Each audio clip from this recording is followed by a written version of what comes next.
This gentleman here asked me, well, what happened with your superior? And he caught on. I didn't finish that story yet. So, yeah, I went to my superior. I said, I think we've made a big mistake. And by we, I meant you. And so then he started asking questions and saying, okay, well, does it seem like you're growing and you know, does it seem like you're healthy? I'm like, well, yeah, sure. I mean, that's true. And he said, well, does it seem like the people at the school like you and that they appreciate that you're there? And it's like, yeah, I mean, it's sure they like me. And then he said, okay, does it seem like maybe this could just be a place where you're required to continue to grow in the Lord and in service? And I said,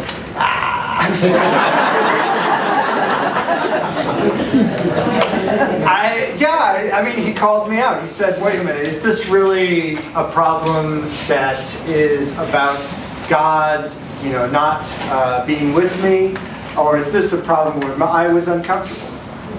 Where I was looking at my day-to-day life and saying, I would love to have, a great Montserrat Saturday of Renewal crowd where everybody's very, very affirming, very grateful, as opposed to a collection of 15-year-olds.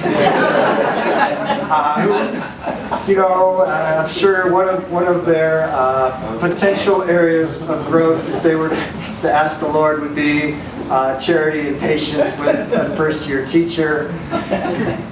Yeah, I mean, the reality was there wasn't a problem with the discernment that put me in that high school. It wasn't a moral lapse. It wasn't a long-term sin or something like that. I was just in a difficult situation. And so what then? We've covered one of St. Ignatius' 3 reasons, and I've actually kind of not addressed at all the topic, which was, why does dry prayer happen to good people? So that's the kind of stuff where, like, yeah, we would expect if I stop praying, I'm going to feel desolation, I'm going to not feel consolation. That's just the most obvious.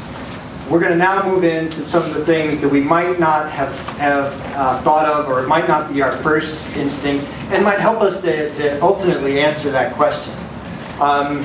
So I want to pass to the first of those 2 types of reasons.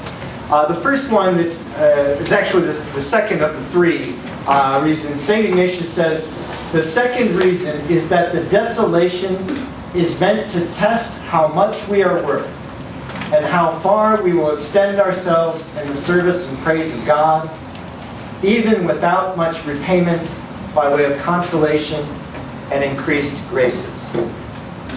So I'll go through that again. The second is that the desolation is meant to test how much we are worth and how far we will extend ourselves in the service and praise of God, even without much repayment by way of consolation and increased graces. I think there's 3 parts of this explanation that's worth drawing our attention to. The first is that phrase, test how much we are worth. This is kind of the backbone of the second reason that St. Ignatius gives. This is why I put, it might be to test me. This is what I think is the key to that. And so we'll expand a little bit on that in here in just a second. The next is how far we will extend ourselves. How far we will extend ourselves. So right there, we're seeing that St. Ignatius is talking about going beyond our normal limits. So we think about how far am I willing to extend, what's the kind of boundaries of my comfort zone, and specifically, am I willing to extend a little bit beyond those boundaries? Am I willing to go further than I perhaps have in the past? And then the final part is, even without repayment, by way of consolation and increased graces. Okay, so this is the kind of question is, well, sure, if you're receiving those graces at the beginning, that you received at the beginning of prayer, all those consolations, all that good feeling, yeah, you might spend a lot of time in prayer. It'd be natural, just the same way that, certain people spend a lot of time watching football. It's pretty natural, it feels good. You might spend a lot of time going to barbecue parties. It's pretty natural. It feels good. That in a sense, it doesn't really answer the question. Well, what's your level of commitment? What's your level of kind of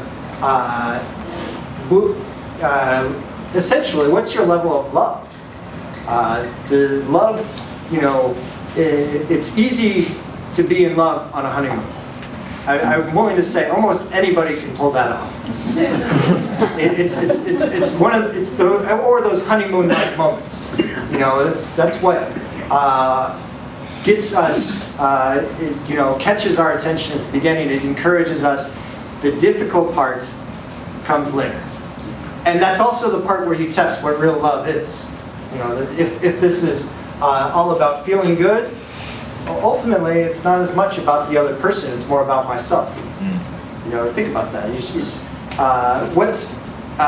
If you have somebody who's doing a job, you can do a job for a lot of reasons, and one of them is money. Oftentimes, if you get paid a lot, people will do things they don't really like. People are willing to do things that they may hate, but you just pay them enough, and so you end up kind of showing up every weekday 9 to 5, or often working far more hours because of the financial compensation. Guess what? If you're a social worker, if you're a grade school teacher, those kinds of compensations just aren't there. You find that people who do that kind of thing, the high school I taught at, we were specifically targeting at-risk youth, children families lived at or below the poverty line, giving them a chance at a Catholic college prep education. So guess what? We didn't have the best salaries, even among high school teachers in the Denver area. So the coworkers that I had, they were committed.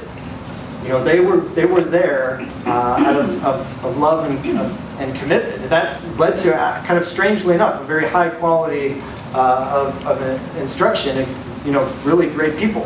If we had offered them $1 million, we'd probably get some people who were committed. It doesn't mean you can't be committed, but you'd also get some people who say, "I'd like $1 million, please."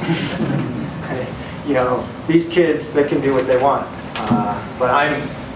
So here we have that question: how much are we willing to do without, banking the $1 million salary of consolation, without the kind of the feel-good rewards? What are we willing to do? So at first, I want to talk a little bit about that idea that the desolation might be given as a type of test, and I think we need to be very clear that this is not a test like the school kind of test. This is not a pass-fail experience. God is not willing. God is not waiting to see what we're going to do, and then sort. Some of us will make the team, and some won't. Like if you're a coach and you're timing somebody's 100-yard dash time, maybe. So if you're this fast, you're on the team. If you're not, you're off. That's not the test that we're talking about. It's more like a test of somebody's quality. The kind of and I mentioned earlier that this often was done with precious metals throughout history. You'd have somebody and they give you a piece of gold, but you can mix gold with a lot of things. And so you'd have to figure out, well, is this solid gold? Is this pure gold? What quality is this gold? And if you've ever seen one of these movies about drug dealers, they have these these movies where they're the gangster movies, they'll always have the test of the pile of cocaine. So they're delivering this product, and they always, because this is what they do with drugs. You can make more money off selling baking soda and cocaine than you can just selling cocaine. So you put some in and mix it all up. Nobody can tell the difference unless you test it.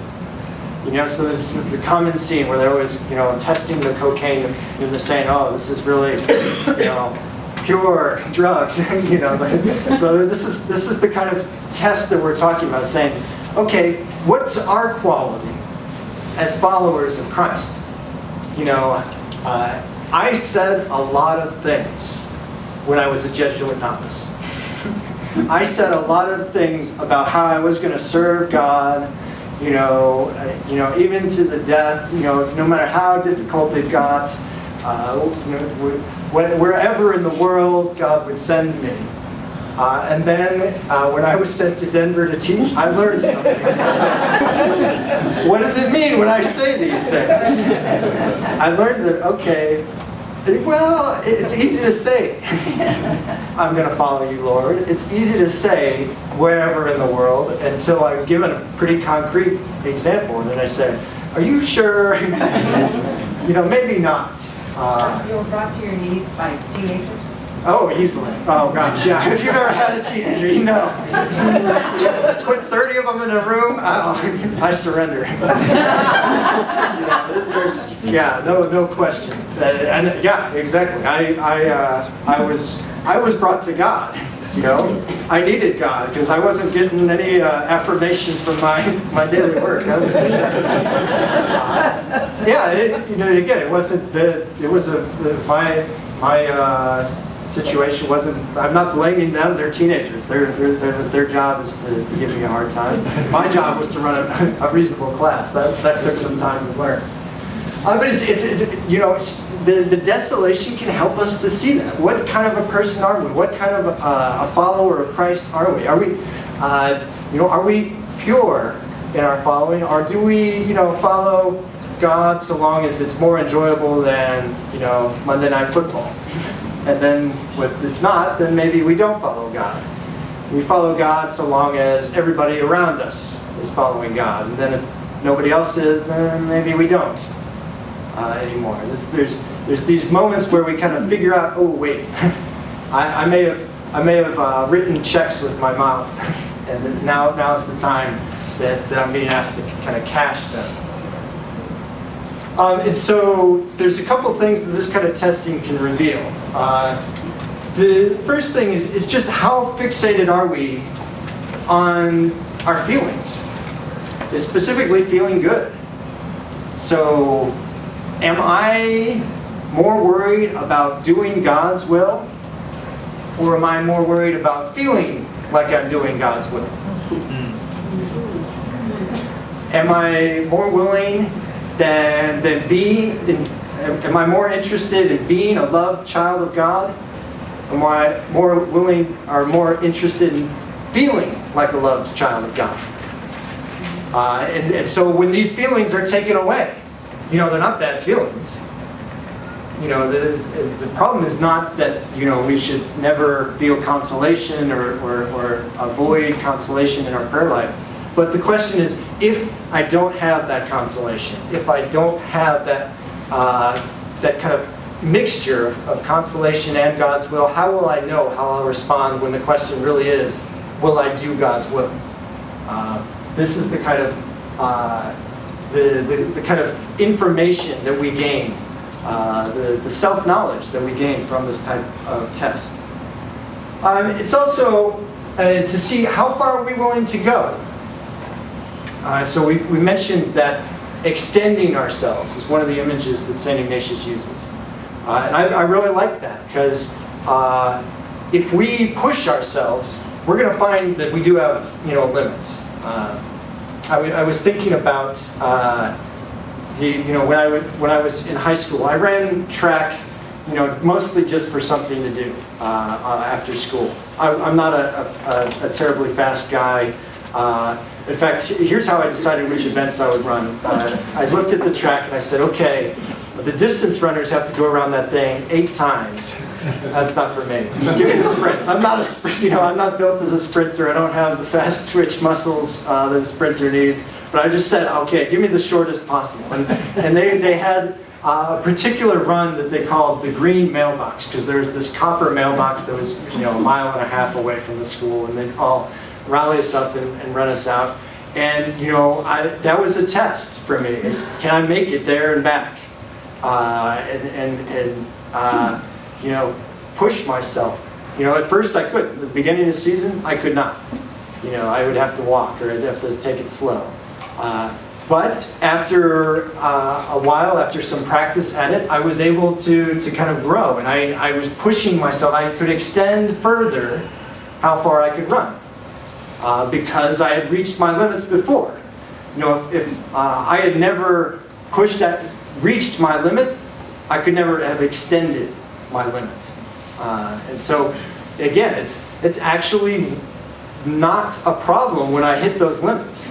It's natural. It's a part of the spiritual life that I'm going to hit a point of desolation where I say, God, I don't want to do this anymore. If you're not going to help me, I'm not going to carry on. And that's exactly where we're called to grow. That's exactly where we need to be at that moment. If we never reach that point, we're never going to get any better. We're never going to extend ourselves any further. I think about when I was a kid, I remember growing up, and I would go over, we'd stay at my grandmother's house, and she would play checkers with me. And it was probably at least a year or two before I realized she never won a game of checkers against me. I started thinking this through, and I said, wait a minute. I'm maybe 7 years old or something. I'm not probably the best checker player in the world. I mean,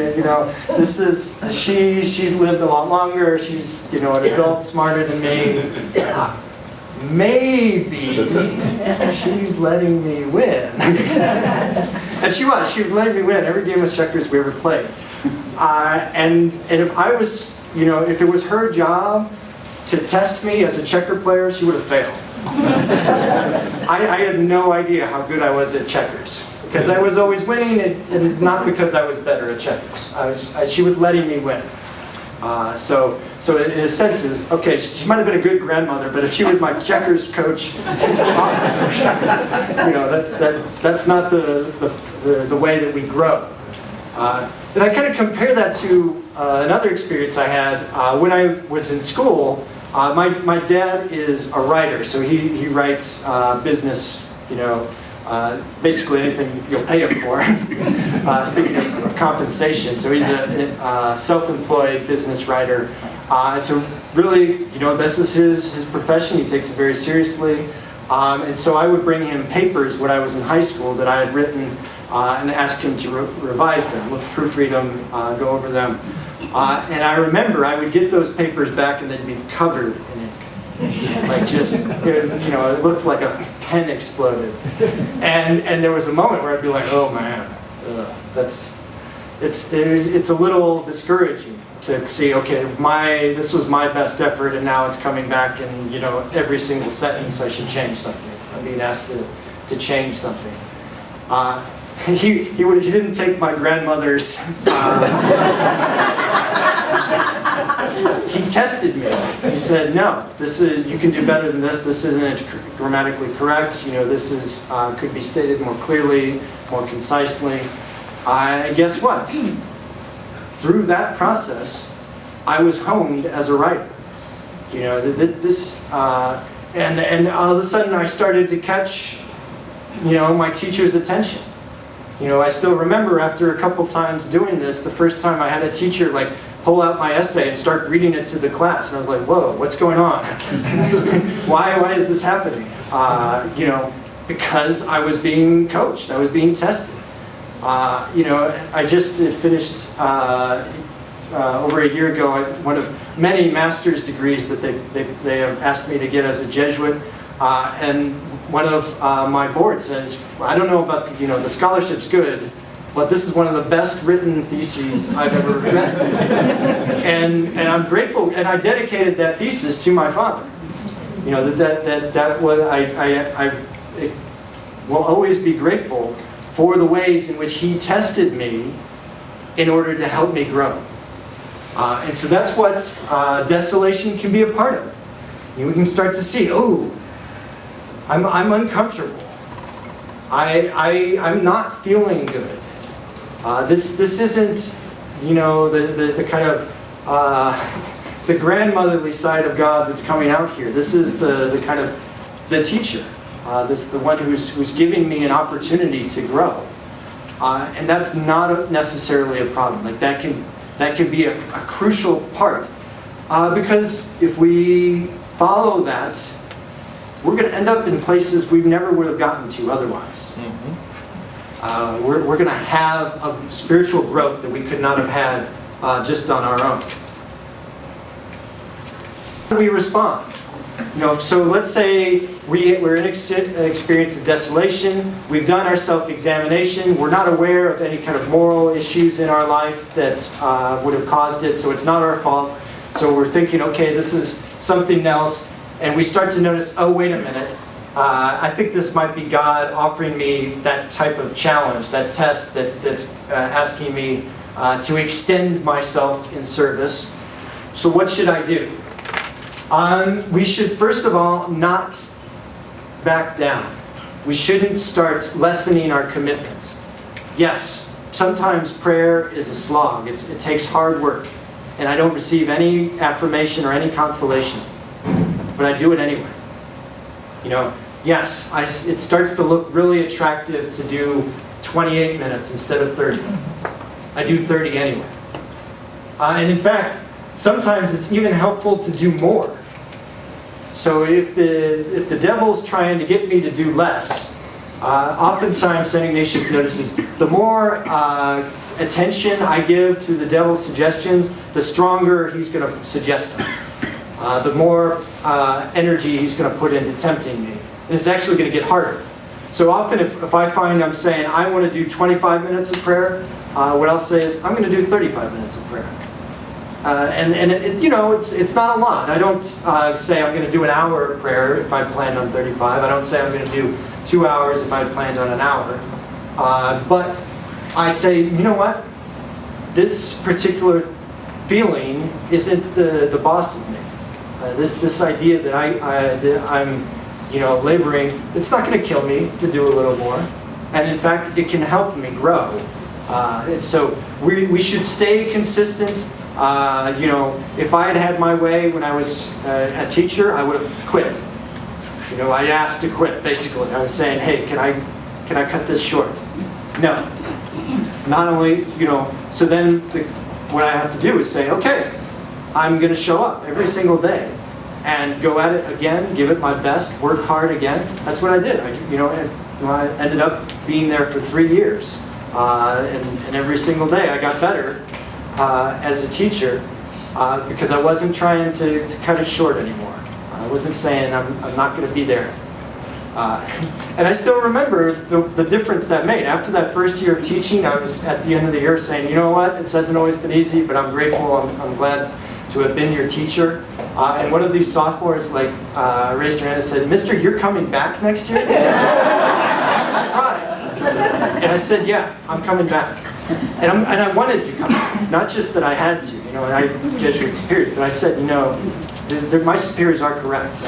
I need to be back. And I want to be back for them, for these students. And so those are the kinds of ways that we should respond. When we're given that test, we want to quit, we need to say, no, I'm coming back. Prayer is hard, I'm going to do it anyway. I want to cut it short. I'm actually going to pour more of myself into my prayer, to extend myself even further.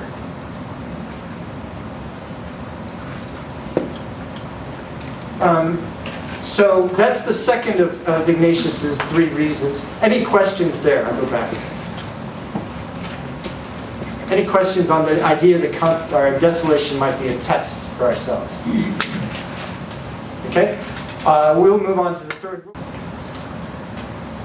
So the third of the reasons that St. Ignatius proposes is what I call God might be trying to teach me. Now this is a very subtle kind of distinction, because you might call that test a type of teaching too. It's not that it's totally different from the second reason, but I'm going to go ahead and read what he says. It's a little longer. There's no way you're going to read it. This is mostly for those who might follow along online, but I'll read it out loud, and we'll kind of break it open here in just the next section. So the third reason is that the desolation is meant to give us a true recognition and understanding. Okay, so what's teaching? It's giving us an understanding. It's to give us, allow us to recognize something that we hadn't known before. Okay, so it gives us a true recognition and understanding, so that we may perceive interiorly that we cannot by ourselves bring on or retain great devotion, intense love, tears, or any other spiritual consolation. Okay? So here, break this down. What kind of an understanding are we trying to get? So that we can perceive interiorly, not just as an abstraction, not just as an idea taught in a theology class, that we cannot by ourselves bring on devotion. We cannot by ourselves cause consolation. I mean, with that first moment, as I mentioned, so I've started praying, I have all these consolations, and then I start to lose some of those consolations. I have the experience of desolation. My first response is, what am I doing wrong? And what does that mean? It means that I think I'm the one providing myself consolation. You know, it's like a rat with the lever that provides food. So if I'm the praying rat, I go, you know, I pray, I hit my knees, consolation comes down to 2. I go, I pray, I hit my knees, consolation comes down to 2. I start to think, oh, well, I got this figured out. You know, anytime I do this, God does that. The problem is that's not a relationship. That's kind of like magic. You know, if you say the magic words, the magic thing happens. You know, it doesn't. You know, I remember the Harry Potter. You have to learn. If you learn the right technique in Harry Potter, you can do a spell. But if you don't use the right technique, something goes wrong. And so the goal is always, okay, I need to fix my technique. That's not how prayer works. Prayer is not about me praying in the right words. You know, if I, you know, hold my hands in the right way, or if I pray at the right time, or the right, you know, spiritual readings, I'm going to receive consolation. No, this is a lesson that each of us need to learn. You know, our first experiences in prayer are not going to be this way. We're going to think, I'm doing it, or I got to figure it out. Okay, so we perceive interiorly we cannot by ourselves bring on or retain devotion or consolation, but that all these are a gift and grace from God our Lord. All of these are a gift and grace from God our Lord. So, ultimately, these are God's to give. If you remember that great scripture story where there's the workers that are hired by the vineyard owner. And so you hire some folks at the beginning of the day, some folks in the middle of the day, and some folks at the end of the day. And then he pays the folks at the end of the day a full day's wage. So the people who worked all day say, aha, you know, we must be getting 2 days' wages. But they don't. They get 1 day's wage. And then they start to complain. And the vineyard owner says, well, what are you complaining about? This is a fair wage. I was just giving those other folks more. You know? And so they didn't recognize that if the landowner wanted to be generous, he could. In the same way with God. The consolation is God's to give. You know? It's not ours to grab. It's not ours to take. Or it's not ours to earn. You know, we don't have a contract that we've signed. We go to God and say, hey, I prayed for X number of minutes.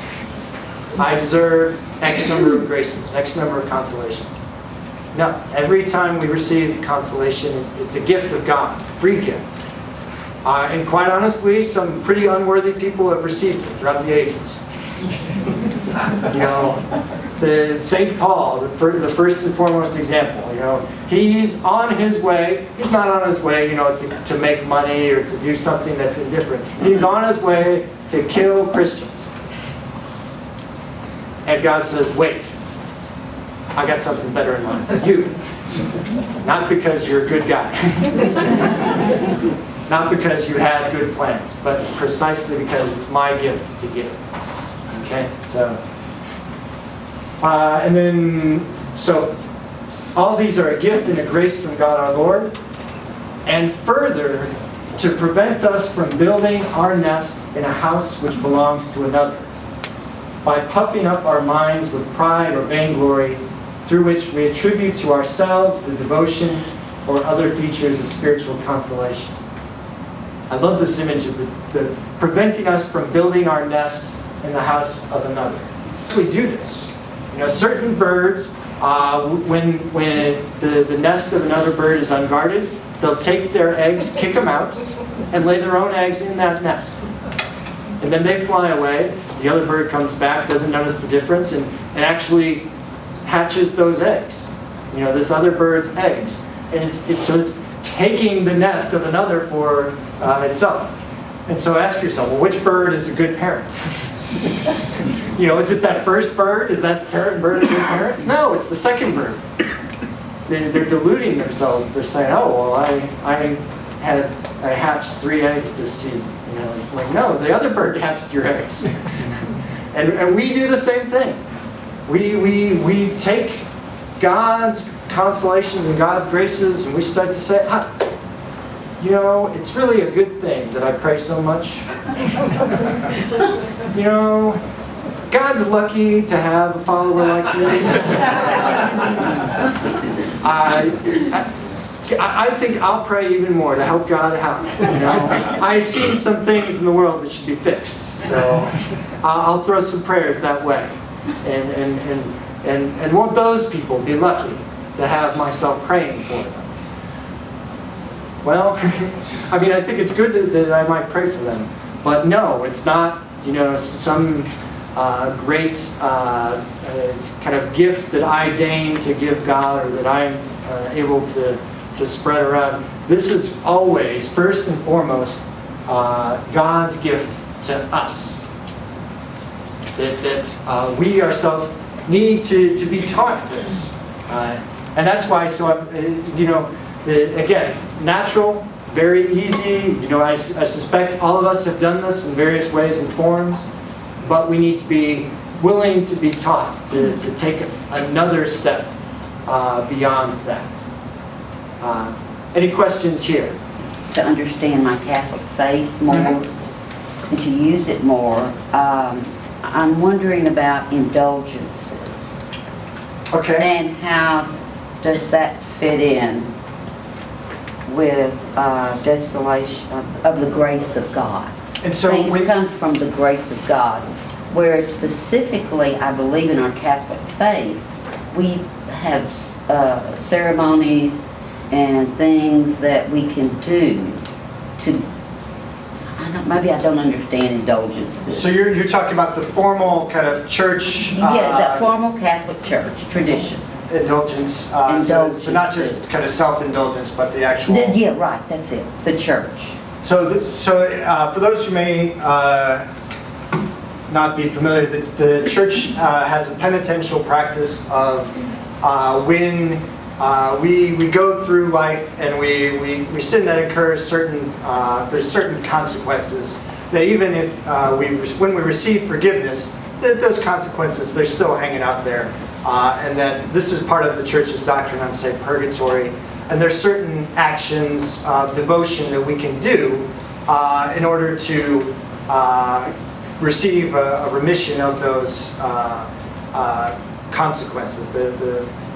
And so I can't get into that in too much depth, but I would just say that points of contact that I see here is first of all recognizing that I'm not the center of the universe, and so there's a sense in which I need to extend myself in little acts like these acts of devotion.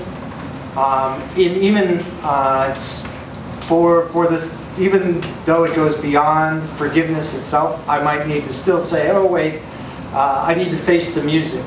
That not everything in the spiritual life is going to be easy or feel natural. And so there might be certain times when I look at my actions and it costs me some consolation, or it costs me certain graces, and that there are different ways that might be addressed, for example, as an indulgence. Other questions? Okay. Oh no. All right, here we are. It's back. All right, so I'm going to go into a little bit more depth and talking about this type of reasoning that St. Ignatius had. So when desolation is a lesson, when it's a way of teaching us, how can we distinguish that from when it's a test, that second reason? So what's the difference between our second reason and the third reason? I think my understanding would be, that there's probably a variety of different ways of distinguishing them. But I think the difference is in where the emphasis is. So if I'm talking about desolation as providing a test, that provides knowledge, and it's a self-knowledge. Okay? So we have a knowledge of how far we're willing to go. What's the value, the purity of our discipleship. In the third reason, we're shifting the emphasis away from ourselves and onto God. It's teaching us not so much about who we are, but who God is. And so, for example, the lesson that I need to learn is not so much, am I willing to follow God without consolation, but wait a minute, God doesn't owe me consolation. That's a different type of lesson. That I can't earn consolation, that it's a gift. And ultimately, that it's not the consolation that's most important. So if you remember way back in the beginning, I said consolation, it's a tool. It's a means to help me grow towards God. And if I don't receive instruction, I might get that mixed up. I might start to say, no, this is the most important thing. So that might be one way to kind of distinguish between the two. When you're hit with this desolation, you're trying to say, okay, this isn't due to some sort of moral vice in my life, no kind of habitual sin behind this. Well, that must mean I'm either being tested or being taught. And so one way to ask that question for myself, which of these is most appropriate to me, might be to say, do I feel like my attention should be more on myself and how I need to grow and be more generous? Or do I need to focus my attention more on God and how God is generous?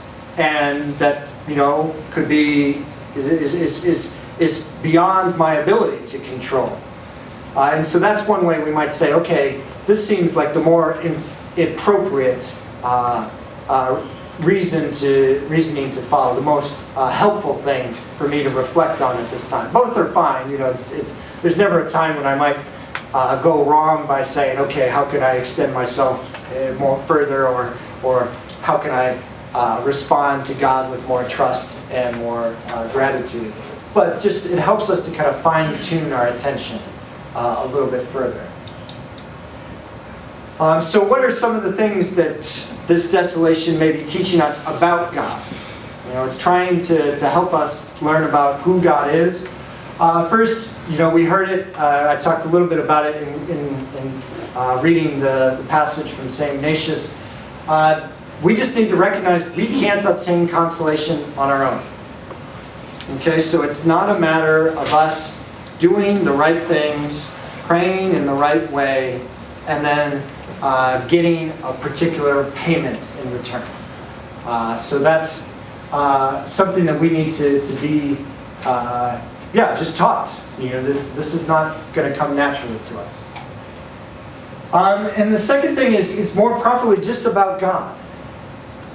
So that God is more than consolation. And it's, I think, so easy. We have a heavy emphasis on our own subjective experience in the modern world. It's so easy for us to say, my relationship with God is the same as my feelings about God.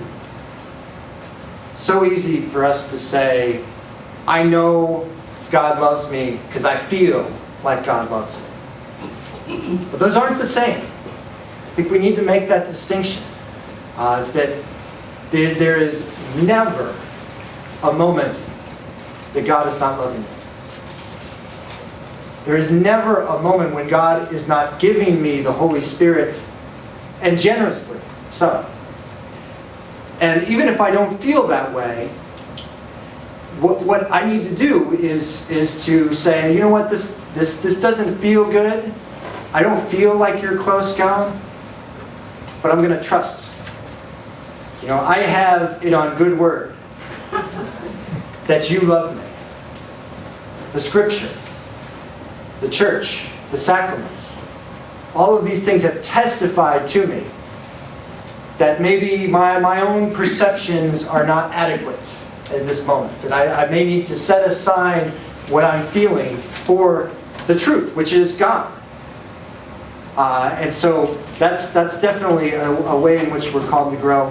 And I love, this is a quote, or at least it's an adapted quote from St. Teresa of Avila. So I'm sneaking a little bit of those Carmelites in here. She was kind of a contemporary of St. Ignatius. And a slogan that she has is, seek the God of consolations, not the consolations of God. You know, it's seek the one who's behind those consolations. Don't get wrapped up. Don't end your search in the consolations themselves. It's very easy to say, I am sitting down in prayer because it feels good. And then when it doesn't feel good anymore, I stop. Well, then what? Did I ever have a real relationship with God then? If it's all based on what consolation I'm receiving, if it's all based on what I'm feeling? Or am I willing to continue on in that relationship beyond that felt experience? And it's ultimately, it's about, you know, who's God? You know, God is God and I am not. If you remember that. I think of it sometimes, there's a sense in which the lesson that needs to be taught is precisely that I'm not God. I'm not the one in charge of this process. There is someone in charge of this process, and it's going to happen the right way, but I have to trust that. And I have to open myself up to that. For me, it's kind of like, you know, there's a certain time when a child, when they're growing, they begin to know that they're knowing things, that they're learning things. And so then they begin to assume that what they've learned is all that can be learned. And so, for example, if you have, sometimes you might have a child who's, for example, learned about tigers. But they don't know every single cat in the zoo. And so you might have a book and you're just going through it and reading, and then there it is, there's a cheetah. And you say, oh look, it's a cheetah. They said, no, that's a tiger. So like, no, I didn't, you know, this kid knows. This kid's learned what a tiger is, you know. But they haven't learned what a cheetah is, and so they see, you know, and so you're faced with this choice. It's like, wait a minute, kid. Don't get smart with me. I know a lot more than you do. And we have to decide, okay, is this a moment, is this a child who can learn? Okay, well, no, there's a distinction between tigers and cheetahs. Or is it one of those moments where we just say, yeah, no, you're right, it's a tiger. There's a moment, so this is kind of when God is saying this, we're that kid. We're saying to God, okay, you know, I know what's going on in my prayer. You know, I know what I need. I know where I'm going to find consolation. It's going to be by doing this and doing this. But then sometimes God humors us and says, yeah, sure. keep on doing it. And sometimes God is going to say, no, you're ready. You're ready to learn that there's something more. You're ready to figure out that there is a God and it's not you. And this is one of the ways that God helps us to learn those things. So what's our response when we have this lesson that God's trying to teach us? So again, we should be keeping the faith. We should be continuing our prayer, but even more importantly, I use that term, keeping the faith intentionally, keeping our trust in God. And so it can be very hard in desolation to feel like God is caring for us. And precisely that's exactly what we don't feel. We feel that God is not caring for us, that God has abandoned us, that we're alone. And so what is faith then? Faith is saying, you know what? I know I don't feel this way, but I believe that God is with me. I trust that God is with me, that God is loving me. And no matter what I feel, I'm going to continue trusting. I'm going to continue in that belief. And so we grow in that capacity to trust. But also, we also start to recognize, like I said, that consolation is a gift. But if we start to think about that, we might start to say to ourselves, wait a minute. If consolation is a gift, that means that prayer is itself a gift. Even when I sit down and pray, that's already God's Spirit working in me. And if prayer itself is a gift, that means my Catholic faith, my Christian faith is a gift. And so even the fact that I have a relationship with God is a gift to begin with. And if my faith is a gift, that means that all those who taught me my faith is a gift. And if everything that they did for me is a gift, if everything that happened to raise me, to create me as the person I am today is a gift, wait a minute, this is starting to look like a pattern. Everything is a gift. We're taught by this process that we're not the ones in charge. That God is giving us every single part of our lives, every single good thing in our life, and we just have to be grateful. And it may not be the things we want. The pain is real. The suffering is real. The cross is real. We don't ever forget that in our Christian faith. But it's also not the last word. The last word is that generosity, that love of God. And so we foster our sense of trust in God, and even in the midst of difficulties. It's precisely the summons to us at this point. Questions here? Sound good? If people had experiences like this before? Good. Well, then this is it. This is the reality of the spiritual life. Like I kind of teased, if somebody didn't have these experiences, maybe they could, pass from graduate ahead of time. Actually, I think it's the opposite. If somebody came in here and said, I've only had, positive experiences in prayer, only experiences of consolation, my first instinct would be to say, oh, so you've just started. You're on your way. You'll get there. And this is the kind of thing you'll need to have in mind when you get there. Yes? I don't know how to say it, but is this just a human condition, a human way we think, or is the devil at play with desolation? Mm-hmm. Yes. Yes, exactly. No, it's both. The human condition, it's a part of the kind of spiritual journey for every single saint has gone through moments like this. And yes, also, the devil's at work. So I've been trying to finish each of these bits by saying, well, how should we respond? Guess what? We don't always respond how we should. The evil spirit may be trying to get us to stop praying. If I feel like God has abandoned me, the most natural thing in the world is to abandon God.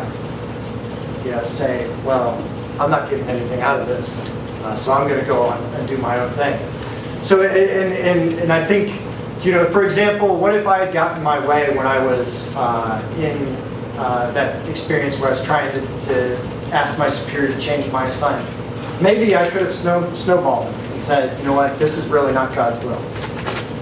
I think that would have been to my boss, and it would have, that's a possible outcome, is that we follow the advice of the evil spirit as opposed to the advice that St. Ignatius has given us with his experience and the gift of the spiritual exercise. Is that helpful? I saw another hand, yeah. Well, if you're just starting, when you feel like you're being blessed by every prayer Sure. you get, where are you by the time you hit the desolation in your journey? Help me understand, where are you? Like On your how long? journey, I guess, or would So- you say you're mature in your religion? My experience is for myself, this is kind of the kind of Ignatian family tree, is that these things will come and go in alternating times. I think my understanding of, for example, a Carmelite spirituality is and there's a distinction to be made between desolation and dryness, that I think if we were going to do an advanced course, I would try to make that distinction a little more clearly. Desolation, yes, can be a tool of the evil spirit. Dryness, not always. Sometimes the dryness in prayer is much closer. It's a much more useful tool in God's hand than desolation. The loss of faith that comes with desolation can be. So, for example, a dryness, I can have a dry prayer and still have faith. If I'm in desolation, my faith itself is under attack. I'm feeling like, and so for a Carmelite, they may experience long periods of dryness in prayer, whereas my formation, my experience as a Jesuit is more that there's kind of these on-off, God will teach me for a while and then God will encourage me for a while kind of experiences. Yeah?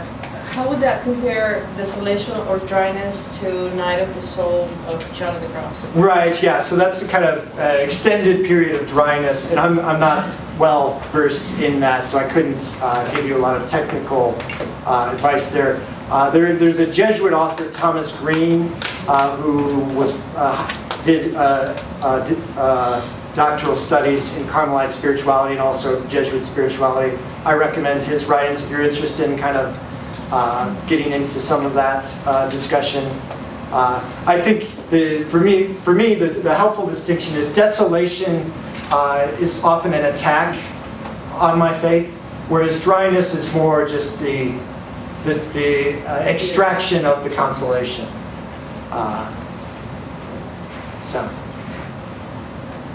Do you think that people who are criminals are responding to desolation and don't know it? So this it's a big question. Certainly, my experience, I actually did some work in San Quentin as a chaplain when I was in studies in California. The best thing that I heard from one of the guys was he explained how he got to where he was. He said he grew up on his block with just all kinds of crazy stuff happening. It was a bad neighborhood. He was always feeling afraid. And then he made the decision that he was going to be the craziest guy on the block. And he was going to make other people afraid so that they couldn't make him afraid. So he was born into a really difficult situation, and then he didn't have St. Ignatius's advice to say, okay, I can persevere in faith, hope, and love, and trust in God, even in the midst of difficulty. And so he started to say, how can I fix this? I know I'll hurt you before you hurt me. I think it's a big question. And in fact, that's one of the questions that I want to raise at this point. So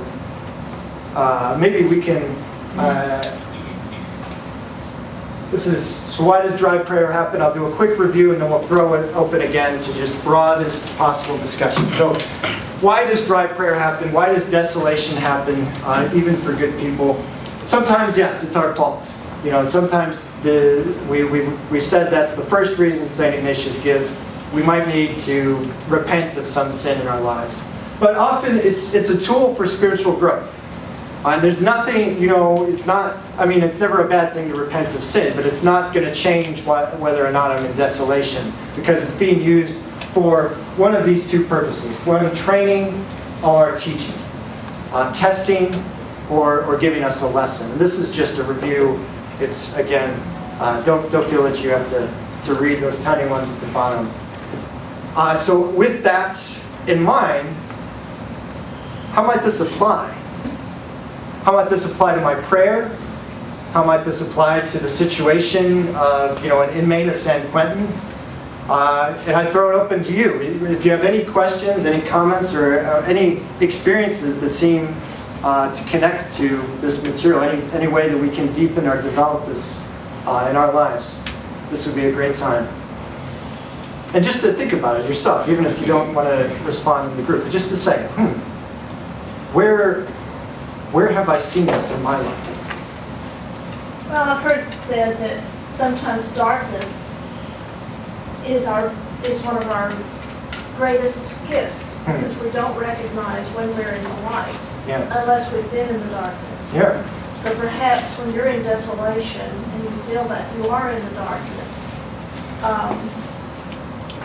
if you know what the light looks like, Yeah, so you can recognize the darkness more easily. I think it starts to help us see, wait a minute, that consolation isn't just, what I get for waking up in the morning. But no, this is really a gift. This is something that I should be grateful for. And if we live constantly in consolation, we even know it for what it is. Yeah, right, exactly. We wouldn't even appreciate it. No, I think you're exactly right there. And I want to be careful when we say, okay, well, the darkness or desolation is helpful. I mean, I don't want to apply this, there are real tragedies in our lives.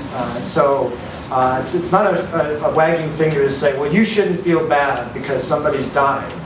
Or that's somehow God's killing your family members in order to teach some lesson. That's not our takeaway here.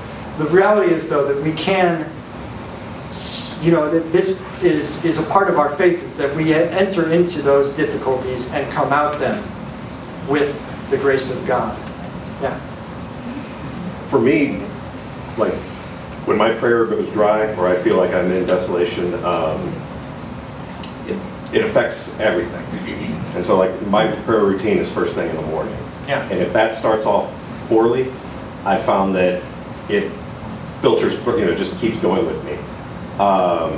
What I've come to realize is that there's usually something behind that. There's some sort of pain or something that's I'm struggling with. So trying to figure out, okay, what is that, where is it, and why is that, what's going on? And so then having to address that. Yeah. And, it's not always in that morning prayer or wherever it is, those moments with God, but for me, I have to find God. I find it easier, or I'm not sure how to express this, but finding God in people that He's put in my life. Okay. So then reaching out and saying, okay, I'm in need, I'm in pain, talking to somebody. That tends to help pull out of the desolation or the dryness. It's not a solve all every time, but it's recognizing the dryness and the desolation pushes me to really examine things on a much deeper level. And it's not easy, it's not fun, but a lot of times it points me in a direction of, okay, this is where there's a pain, focus on this for a while. And so then bringing that back to prayer, and then, with the people in my life, I found a way to make it, I guess, easier or to find my way through that. Yeah. Yeah, I think that's a great point that I haven't spent nearly enough time addressing, is that don't do it alone. Don't feel like you have to figure this out on your own. Seek the help of other kind of spiritual friends, guides, spiritual director. And that could be really a way of cooperating with the work of God. You know, that It's humbling to Yeah. go to somebody and say, I'm in pain. yeah. And you're saying, that's to me, that's that act of trust. You know, like you're saying, you know what, I'm in pain, but I believe that there's help out there, Yeah. and that God's with me, and I'm willing to talk that out to try and increase my openness to that. Yeah, that's a very important point.